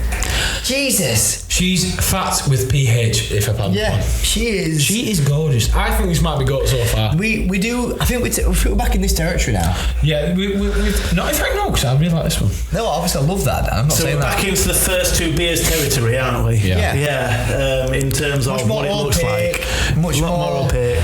Jay, can I ask a question that will take you 0.3 seconds to answer? Okay. Have you had all these before? No. No, I've not had all of them before. No. Which ones have you had? I have had the gold top before. Oh, of course. Thank God though, because you know what's coming. I couldn't wait to have it when it came in store. He's been on an IV drip with it, just constantly ready for his veins. Oh, if only. But that would not pay the bills. But I have had beers with similar hops in, before from the other breweries. I think we're ready for a taste, by the way. Yeah. Cheers to this. Cheers to the freaking weekend. Penultimate beer. Oh, Jay, before you come to tasting, this sounds like when his teeth are tasting it instead. Quite unique even from the initial thoughts. Wow, the aftertaste is great. Do you know what I'm getting there is pith. Piss? Pith. P-I-T-H. It's not stuck in your joggers. Arena Martin. Pith, I've heard that from somewhere. So the pith being the sort of the whitey bit of the outside of the orange. Oh, okay. It's got that more intense flavour. Do you know that aftertaste is really delayed? I'm talking like 5-6 seconds and here's something else. It's it's still good. I'm the immediate family, but also it's like pumpkin candy, but for a beer, it just keeps coming. Do you know what that's called? That's called a long finish. I've seen a few long finishes. It's the flavour. I've not seen a few long finishes before. If the flavour lingers, it's called a long finish. I would say this is a long finish. Yeah, and it really is. Yeah, it just keeps delivering, doesn't it? He's still when you've drunk it. I'm not even joking. I'm still getting flavour that's coming that I've not had before. It's like I'm here. It's fucking banging though. I think it's really nice. Honestly. So I had another beer from a brewery called Attic called Perseverance using the Talus hop. And they just stick to it, don't they? And I really liked that beer. So when, like you asked me previously about what beers I choose to get into the shop, and I saw that the New Bristol had brewed this with Talus. Okay. And I thought, I've had Attic with Talus, and that was amazing. So let's see what New Bristol are doing. And it's very good. So to me, Jay, Talus stands out as quite... I say we've had about 7 or 8 ups combine between them. Talus is one that's standing out. It's quite a unique hop, is it? Does seem to be, doesn't it? Yeah, like I say, that's different to rest. I've got to say my favourites. Idaho. The Idaho 7. Hop flavour. Hop flavour. Can I suggest something? I think you think that's the most unique, not necessarily the best. That's what's the hop flavour. Yeah, that's what's. But they're all unique in their own way, aren't they? Yeah. That's the tricky thing about it. But I just really enjoyed that Idaho. Sorry, was that single hop? Or the Idaho 7 and the Talus. This is single hop. Those two. What hop were we having in a minute? Sorry, Talus. Yeah, of course. We're now having Talus. I know that you two towards Idaho, but I think I'm Talus me. I'll get a Talus tattoo. I've not got any tattoos. In Old New English, Talus. nice little like Mexican Rey Mysterio. Thank God for that. Sunflower out belly. Batista flavour. Yeah. It's even got a bit of coconuttiness to it. Don't tell me that because I hate coconut, but I can't get enough. I'll be honest with you, Talus might not be doing it for me. Personally. Really? Okay. Yeah. No, I do like it. Jay, give me a minute. Give that a minute, will you, Jay? I'm getting taste that they're a bit more creamy than. Yeah, it is creamy. Yeah. Do you remember me saying about hop growers? They grow new varietals from different hops. Yeah. So this technically is the daughter of one called Sabro. Wow, best look after it. I know. And Sabro is a coconutty hop. Now the coconut hasn't really transferred too much across to Talus, I don't think. But there might be a little hint of it. Out of all, and obviously you got 420 lines and you change these regularly. Have you got, like, if I said to you, what's your favourite beer? And what a good question. Before we open his tongue, I would have said a Stella, but I don't want to say that now. So Jay Bottle & Clow, what is your favourite drink? Alcoholic. I would say it is. One of my all-time favourites is one by North Brewing Co. and it's called Big House Waltz, and it's an 8.5% double IPA. Jesus Christ! I'm talking about double IPAs when it comes to this one. And it's lovely. It's such a tropical. Is she stock? Sending it back. Soupy number. You love a soupy, you like thick, I do. don't you? Is it like putty for those that can't get those on a putty? Better than putty. Thank God for that. Somebody's finally said it. I know. Yeah. Makes us feel better. And this gold top, I would say, is better than putty as well. I'm not gonna lie to you. Some people are going to be wondering what putty is, and that's because. Do you want to explain a bit, Jay? Because I feel like from my impression, you've got putty. This craft beer scene has got a very cult-like following towards these new beers, and I'll let you take floor on putty. Could almost be a cult following. Yeah, it feels definitely like it. But like death threats. So you know that beer. Some breweries, like I said, bring out a beer maybe once a year. Yeah. Okay. There's a brewery down in Falmouth in Cornwall called Verdant who brew putty once a year, and it was first brewed a few years ago at a festival in Leeds by Northern Monk called Hop City, which I'm going to in June. Can we come? If you buy a ticket, yeah. Once it comes start rolling, we'll buy a ticket. And it was brewed. It was voted beer of the year. Hop City. And it got a bit of a cult following. Yeah. So whenever putty comes out, everybody's like, yes, putty's out, gotta get it. Yeah. And it came out last week, and we sold 24 cans in a couple of hours. Is that all you could get your hands on? 24 cans? I ordered more than that, and I ordered some putty to go to tap as well, but it did not get delivered. It didn't come. I saw you caption it. You ordered it and it did not quite turn up to me. Because so that's how high demand. Sell a beer anticipating what they'll get out of a tank, but sometimes they don't. It's not always lines up. Yeah, sometimes it doesn't produce as much yield as they would like. Putty being. It is. It's a hype beer. Yeah. We said it. We finally said it. It's a bit of a hype train. Okay. I'm getting hype beer. Putty 996. Yeah. Demand outstrips supply. And what's your honest opinion on putty? I'm guessing you've got 2021 and 2020 versions of it. I've had all previous versions. Where are we now? 2022. So I've I've had 19, 20 and 21, yeah. You get fair share of putty? Don't all quite taste the same, no. Been interested, I would have liked to have tried this year because they've recently moved into a new brewery place, and I would have liked to have seen how it fared up. We can go knock but it. I didn't get myself a putty. I sold them all instead because it pays the bills. Yeah. It's a shame though, isn't it? It's a shame that you didn't get to try it yourself because obviously, like you said, it's such a hype beer, and everyone. I think sometimes with that, like the hype can outweigh the actual. It can be disappointment in a way. Yeah, you can set yourself up for failure, can't you? With this is good. The brewery, not anywhere that's like selling it. even once you mentioned it to us again last week when we came and spoke to you, I did a little bit of research on it. We're like, Jesus, this is a big thing, and like obviously we've not got now, but if we had one, there'd be a stigma of I ain't got an opinion on these, but we put it, I'd be thinking this is the cream of the cream. You know what I mean? Cream of the crop or whatever, that kind of thing. You're preempting it, aren't you? Yeah, you are. But I've got expectations so large that it can only fall under it. I know. I'm really sorry we don't have one to try tonight. We've got the next better thing. But we do have the next best thing, the Gold Top. I think we'll IPA from track. Shall we try and get the Gold Top? So, Have we rated this? No, not yet. no. I think it's going to be higher from you. I'm not going to agree with you. Yeah, I think me and you we're sat on the same. If it were a Ferris wheel, me and you were sharing a seat. Andy's quite a bit down his waving to us a minute, but I would probably rate it like a 7.5. Mm-hmm. I think that's quite high still. Mm-hmm. It's not bad. Yeah. It's not a bad beer. It's not quite in the 8s that I'm looking for, Jay. If you know what I mean. And it's not a very commonly known hop either. It's only been around since 2020. I can tell. It's a brand new hop. It's almost a brand new hop. It's only ever known a COVID world. Well, yes, it's COVID, baby. This is a little COVID hop. Well, that changes things. 8.2, that's my max offer. That's all you get. 7.9, baby. 8.3. 8.0. 0.1, done. 0.1. 0.1 done. 8.1. Oh, so in the middle. Jay, you got your phone untapped. What are you saying, brother? I don't think Jay's that big of a fan. No, I am though. No, it's This is the next. I'm going to go with 4.5. Fucking hell, Jay. Because that is, handshake. I think that's an incredible beer. Yeah.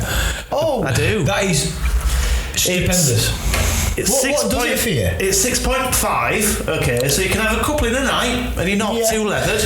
All right. What is 8.5%? 6.5. Jesus Christ. Okay, so it's not sessionable, but it's not up there either. You know, it's kind of in the middle. You have a few of them, and you're in a nice place. Yeah. It's got that lovely pithiness that I like. It's soupy without being too thick, and it's not too wet either, or too thin. Never be too wet. Just hits that nice balance to me. Jay, you're a man after my heart again. I think we agree on this. You're a man after my heart, but not after that one. But you've still got my heart. I think obviously. you need a new tongue, to be honest with you. I've been trying to get one at HS, but they. I tell you what I do need is a dishwasher. You do? Yeah, fucking hell. Well, I'll wash them up, Jay. Don't worry about that. Andy knows his way around a bit of fairy looking in the ball, so he does it. I do. That's how I masturbate. Right, are we going? Let's go for it. Let's just go all in, Jay. And the stage is yours. Right, have we got 2 cans for this, bad boy? Yeah. Thank God for that. Because this is serious now. Now then, I hope I haven't built this up too much. You might have done a bit, Jay. But Track in Manchester do some fantastic beers. From a session point of view, they do one called Sonoma, which is 3.8%. And it's amazing. It tastes so much more than a 3.8% beer. Does it? Yeah. Sonoma, we'll have to go on that. And every now and again they bring out these gold top editions. Okay. All right. Okay. So these are super special releases. Wow, Jay. That's what a gold top is. Super special release. Super special release. And I occasionally have one on tap. The last gold top we had on tap tasted phenomenal, and it went in 2 days. 2 days full. Absolutely, yeah. It was so well received. She's 8.5%. And anybody listening at home, turn your swearing meter on. I'll tell you something. She's big. She's red, and her feet stick out of bed. She's not Peter Crash, but she's holding stories. And she's got a gold top. I think me and Andy keep stush for this. Just talk it, pour it, run us through it because I'm excited. Over to the expert, guys. Alright, okay. So, double IPA, 8.5%. Yep. Okay, which sounds quite scary, but take time over it. A double IPA basically means double the hops than a regular IPA. I'm thinking single hops. What does that mean then? So how many fucking hops have we got? So, I mean, think of a recipe for a beer. Argument's sake, Buckingham's out of the air. Say you've got 25 kilos of hops in a regular IPA brew. Oh, wow. We'll put 50 kilos in. I don't know that that's the right number, you know. Just doubling. Well, I'm still impressed. Yeah. So you've got... He's still stiff. 1 gram hops, I'm like, geez, 2 grams. IPA means more flavour. Yeah. I anticipate this being quite soupy, so quite thick in appearance and pour. And there's another thing as well called mouthfeel, which is how it feels in the mouth. You know, like, does it feel watery? Does it feel nice and thick? Does it feel flavoursome? And I think this will. So, any angle, Jay? Pour it regularly. And Well, it looks nice. She looked quite cute when she's coming out. It didn't look too Super J, to be honest with you. I know you need him Super J, but it didn't look too Super J. She's are thick, you obviously. kidding me? Look at that. She's thick. She's thick. Jay, from what... Oh, God, she's Jay, thick. from what I know, are we talking putty consistency or... Yeah, putty consistency. Okay, yeah. that's... Have you ever had a putty? No, but I've heard a lot about putty recently. So by thick, I mean it's pretty opaque. It doesn't shift, does it? Hold it to the light. Oh my God, that smells glorious, by the way. There's more in there. Have you smelled it? You should be smelling it, then, yeah. No, have a sniff. Have a sniff? Hang on a minute. You can't smell it with that much in. Jay, be my guess. You deserve more than that. Well, I don't really, but okay. Well, I know you've got working morning, but so have we. Come on, son. Oh, she got some smell on her. She got some serious So this smell. does have Nelson in it. So it's not a single hop, but it does have Nelson. Oh, wow. I know. What hops have we got? Citra, Nelson, Rewaka, and Citra Cryo. Now the Cryo is the key bit of the Citra bit, because that's the oily. Cryogenic. That's the way that they've preserved the Citra hop. This is our first brush with Rewaka, I think. Yes, it is. Yes. Jay, I'm stiff as a brick. I just want to try to be honest with you, fella. So any aromas? Right, on the last one, we'll cheers, No, lads. I'm going to say, can we Okay. cheers for this? Cheers. Cheers, fellas. Cheers, gentlemen. Here's to, what's it called, Jay? Track. Holding Stories. Holding stories. Let's hold this story, and then cheers, fellas. Oh my fucking God. What are you saying, Jay? If you ever come to Bottom and Core, I would definitely recommend trying Holding Stories by Gold Well, I Top. probably won't because... You'll struggle because those were my last 2 cans. Jay, third handshake. I'll take it. Thank you very much. But look out for my next gold top from Track. Because Okay. it came in on Friday, and by Saturday they'd all gone bar these 2, which I saved for tonight. Jay. Yeah, thank you so much. You're welcome. These little things in life that But keep you I'm ticking, so and that is glad lovely. you did save that. I haven't tasted anything like that in my whole 16 years of being alive. I'm joking. Let's strip it back to basics. Just let me go in blank palate. I'm in. Thick. It's quite thick. It's not as thick as, like I said, maybe I've had it built up to be, but I didn't know what the benchmark were. Yeah. But it's definitely thicker. But taste-wise, it just slips out. I think it all hits you in the fucking face. We are eating it as being soup. It's tasty like a soup, and it's got everything. Does it taste 8.5%? Yes. Does it? Right. Well, not 8.5, but Because it hasn't got a really big boozy finish. No, but it's I don't think it does. I can tell that it's more than 5%, but which is There's a pretty lot of obvious. flavours though. But I don't know what the fucking flavours are. It's in 10 or 15 minutes when it'll hit you. is it? Yeah. When we're crawling under fire escape. Snail out at the door. Let's rewind a little bit. So this is all about getting drunk is a byproduct, really. It's about the flavour. If it happens, it happens. It probably will happen. Drink sensibly, guys. Remember your unit count. Over 18s only. But with something like this, I might just have 2 cans on a night time. Okay, we're tasting things now, but with an 8.5% or a 9 or a 10%, I might just have 2 cans on a night, watching a bit of telly, reading a book, or whatever you want to do. Jay, sorry, my brother. Are we talking just raw, like no alcohol through the 8.5%? Straight away. I think. But that's fine. No, listen. I think with the consistency of that, I think you can do that. Yeah, you can. You can. Yeah. Because it's not like Jesus 8.5%. Let me just rewind, go back. It's like. Okay. Yeah. I've got home from a long day at work. I'm going to sit down, I'm going to put my feet up, and I'm going to enjoy beer. Yeah. Okay. Yeah. I mean, maybe just one of these will do you. And put it into a nice place. She's gorgeous. But 2 of these a night, not every night, but 2 of these on a night. Right, he's got a problem. will be quite nice. Yeah. You know, whilst watching a film or something like that. You've got to treat stuff like this like a bottle of wine. Okay, a bottle of wine is like 12, 14, 14% ABV. Okay, and it's a 750ml bottle of wine. This is a 440ml bottle of can of beer. So it kind of balances itself out. It's really. not there to be absolutely ragged down your neck, is it? Like, not at all. If I wipe the slate clean, definitely not a session beer, and it's not a chugging beer, as we call it, where you just pour it down your neck. It's a different drinking experience. Jake, can I mention it? That's one of very few beers, because I've not said it before, but I probably have had ones that to me is nice. That is one of the tastiest. I'm not talking alcohol, I'm not talking flavours. That's one of the tastiest beers, and I can see why now. Alright, I've had a long day at work, 2 of these, and absent, and that's me done. That is one of the tastiest beers I've ever had. It's very full of flavour, isn't it? Yeah? It is very full of flavour. And that's why I like the 6 or above. Oh, here it is. Because they're full of flavour. You've changed me. And rather than having 6, 7, 8 cans of generic beer on a night time whilst watching some movie or another, I'll have, 2 or 3 cans of nice stuff, taking my time over it and enjoying it. The actual flavours. Just enjoy it, man. What flavours are in this, would you say, Jay? So, I won't say grapefruit again, but I want to say it. Or orange, there is definitely. a little bit of orange in it. There's orange in there, and I refuse to believe. believe. A snippet of gooseberry, maybe. That's a fucking. That's a palate. Is it slightly creamy? As in smooth texture? No. Well, when it's I'll go on. so smooth. I wouldn't say creamy.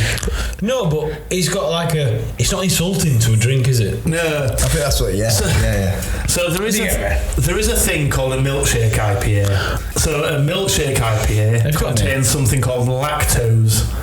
And that is a sugar that's derived from milk, and that can make things really thick and creamy without the super high ABV. I might still people lactose intolerant when I'm not. Jay, have you got any milk IPAs? After pod, I'm sure there is. Oh, God, pass me a Barocca. She's having me on you. Where is Barocca? But they're not vegan, they're vegetarian. So lactose comes from milk, so yeah, so they're for the vegetarians and not vegans. Yeah, but so a gold top DIPA. Double IPA. Yeah, DIPA. Yeah. DIPA? Oh, that's what it means. Yeah, Double IPA, yeah. Honest opinion, bite me down, and you'll obviously agree with me anyway. That's what I'm going to say. I think that's a 9.3. No, that's very good. That is really good.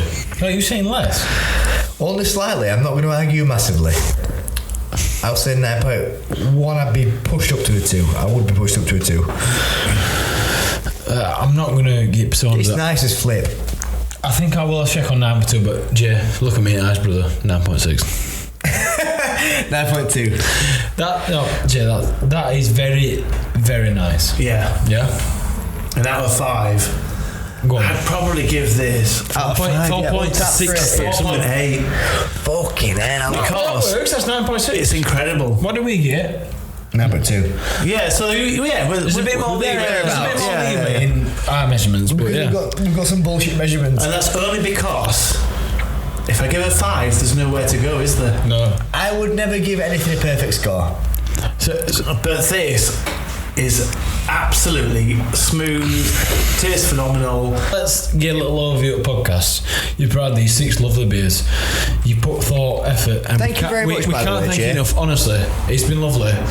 And with this, obviously, it's Gold Top. With this, I know it's a bit of putting a placement, but with this shot, we're going for it. This is what we got, and I think this is what we're going to enjoy. Yes. Maybe strategically. Yeah, absolutely. It's a lovely bloody beer. Yeah. Yeah. So look out for the next gold top. When's that coming in, Jay? When can we get that? Well, they usually bring one out once every 4 to 6 weeks, I would say. Oh, yeah, so and do you know what? Every gold top I've had has been stunning. Yeah? Yeah. Well, every track beer that I've had has been great, but the first gold top's particularly superb and well worth the hype. Absolutely. Yeah. Finally, a beer that's worth the hype. What I'd like to get is, out of today's 6, my favourite, your favourite, and the CEO of Bottle & Co, Jay. Oh, that's very grand, isn't it, for a small shop? You first. I will gladly go first. I'm glad they pulled that out with a short second of this, and that. Yeah, because you rank them in order, don't you, ordinarily? Yes, we so did. do it. Rank them in order. Go on. Oh, well, we've actually got the orders.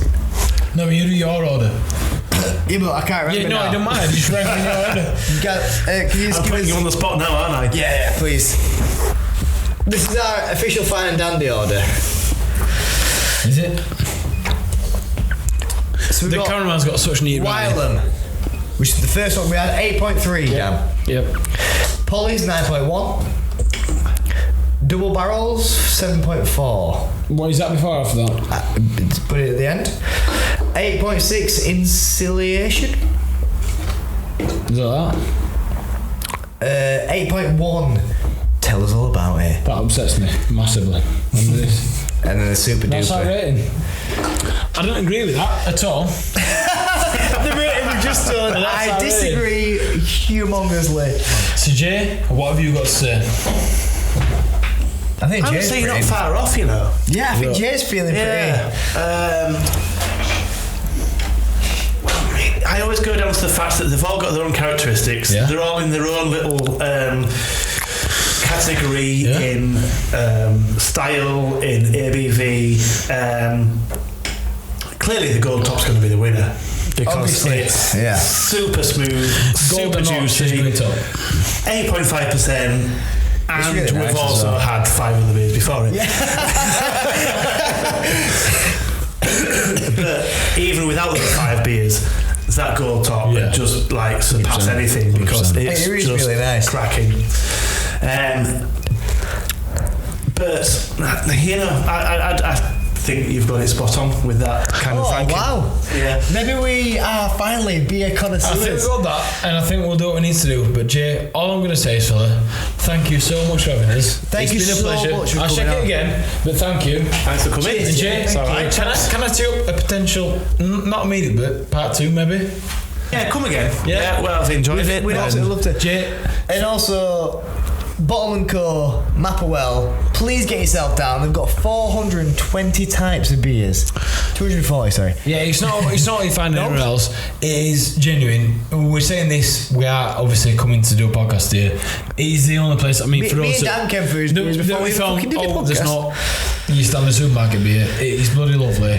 If we could turn the cameras round, you'd be blinded by beers. There's hundreds and thousands. If you're coming down, enjoy yourself. But if not, Jay has been a fantastic guest. Thank you so much for I hope hosting. you've learned something today, We've had guys. such a pleasure. And I obviously we'll speak after this, but I really hope we're coming back because I think there's more to come. But Jay, your insight has been... You're welcome. It's been enlightening to us too. I hope it hasn't been too nerdy for you. Mate, honestly, even if nobody else gives a shit, me and Andy do because I think we've got a lot of craft, like you said, the hobby people, the craft people. Yeah. I know it's an outro, but I'm getting into it again. But there's loads of people that fucking are well interested in this, and it's massive. But Jay, if I leave it at this, we're coming to your craft beer club.